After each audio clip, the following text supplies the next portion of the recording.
নমস্কার বন্ধুরা, প্রামাণিক ইভি চ্যানেলের পক্ষ থেকে আজকে আর একটা নতুন ভিডিও নিয়ে আসলাম। তো যেটা হচ্ছে, আমার চ্যানেলটাকে আপনারা সাবস্ক্রাইব করছেন না ঠিকমতো। 100 জন যদি দেখছেন, 2 জন 3 জন সাবস্ক্রাইব করছেন, তাহলে তো হবে না। একটা ভিডিও করতে গেলে একটু সময়ের দরকার আছে, পরিশ্রমের দরকার আছে।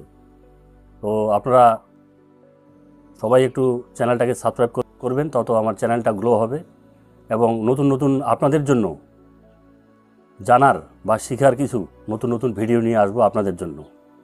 তো আপনারা দেখতে থাকুন।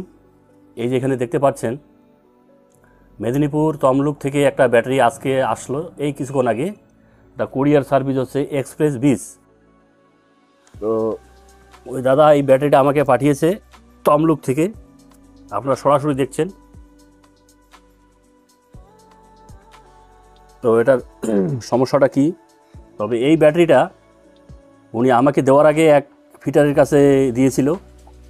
ফিটারের কাছে দেওয়ার পরে কি ব্যাপারটা কি হয়েছিল জানি না, তবে পরে চলছে না আর কি। দেখি আপনারা সরাসরি দেখেন।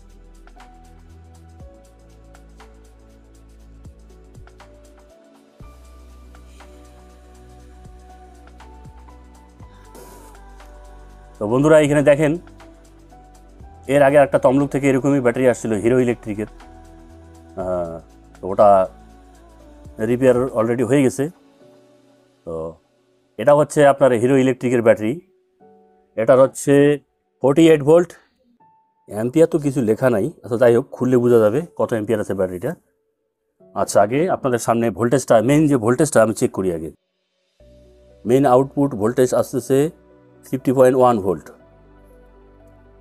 এটা ফুল চার্জ করলে, যদি ব্যাটারি ভালো থাকে, ফুল চার্জ করলে আপনার ভোল্ট আসবে 54 ভোল্ট।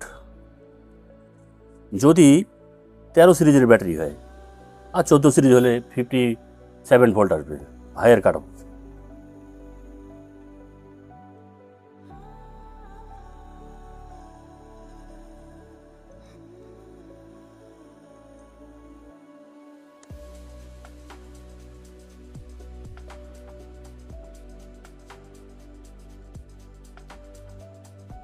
তাহলে বন্ধুরা আপনারা দেখতেছেন, এখন এই যে দেখলাম ব্যাটারিটা, এটা হচ্ছে আপনার 14 সিরিজের ব্যাটারি।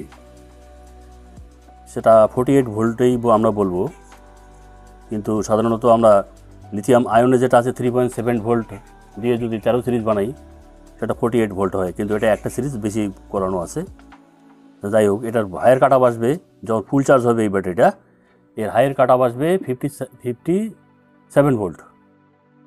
তো এইখানে যে সেলের পরিস্থিতিগুলো, সেলগুলো যে বোঝা গেল পজিশনটা কি আছে ব্যাটারিটার, এই পজিশনটা হচ্ছে সেলগুলা আইআর হাই হয়ে যাওয়ার কারণে এটা চলবে না। আর একবারে নতুন করে বানিয়ে দিতে হবে, যা সেল আছে সব চেঞ্জ করে দিয়ে নতুন সেল লাগিয়ে বিএমএসটা যা আছে বিএমএস তাই থাকবে।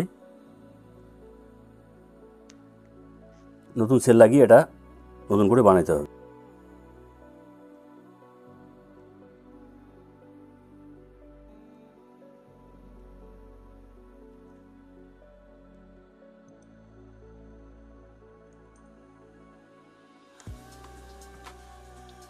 তাহলে বন্ধুরা এখানে দেখতেছেন,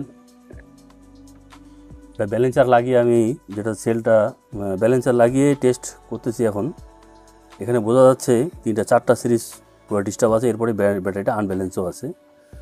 তো ব্যাটারির যে আইআরগুলো আছে, আইআরগুলো হাই হয়ে গেছে। এটা ব্যালেন্স করে দিলেও হবে না, তার কারণ কি হচ্ছে, কিছুদিন পরে আবার ডিস্টার্ব দিয়ে দেবে। তো এটা নতুন করে বানাই ভালো, বানাইলে একদম সুন্দর চলবে। 25 এমপিয়ারের ব্যাটারি এটা।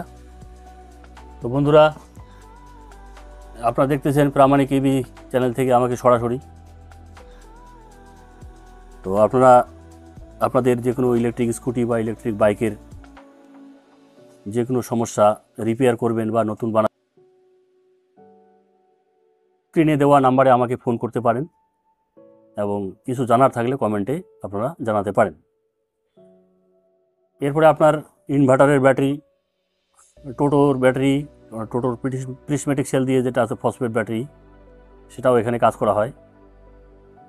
তো আপনারা যেখান থেকে ভিডিওটা দেখছেন, এই ব্যাটারিটা এক ফিটারের কাছে আগে কিন্তু রিপেয়ারের জন্য পাঠানো হয়েছিল, যার ব্যাটারি উনি ফিটারের কাছে পাঠিয়েছিলেন, মানে ব্যাটারিটা রিপেয়ার হয়নি। হ্যাঁ, ব্যালেন্স এখানে দেখতে পাচ্ছেন নতুন বিএমএস লাগানো আছে, বিএমএসটা শুধু চেঞ্জ করছে। এদিকে আনব্যালেন্সিংয়ের ফল্ট আছে, আর সেল কিছু হাই আছে। তো বিএমএস চেঞ্জ করলে হবে না। এই সমস্যাটা হচ্ছে বিএমএস চেঞ্জ করে দিলাম, যদি ব্যালেন্স ঠিকমতো না হয় সেটাও মাইলেজ আসবে না। তো আমি যেটা দেখলাম পরিষ্কার বিএমএস যা আছে তাই থাকবে। এখন যে কয়েকটা সেল আছে, সেলগুলো নতুন সেল লাগিয়ে এটা আবার কমপ্লিট করা হবে। এটা হচ্ছে মেদিনীপুর তমলুক থেকে এক দাদা আমাকে পাঠিয়েছেন এই ব্যাটারিটা। হচ্ছে হিরো ইলেকট্রিকের ব্যাটারি, এখানে দেখতে পাচ্ছেন। হ্যাঁ, এই যে দেখতেছেন হিরো ইলেকট্রিকের ব্যাটারি।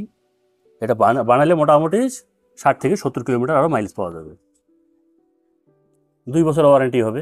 যদি আপনারা আমার কাছ থেকে নতুন ব্যাটারি বানিয়ে নিতে চান, আয়নে বানালে 2 বছর ওয়ারেন্টি দেবো, ফসফেটে বানালে আপনাকে 3 বছর ওয়ারেন্টি দেবো। তো আজকের মতো এখানেই, নমস্কার।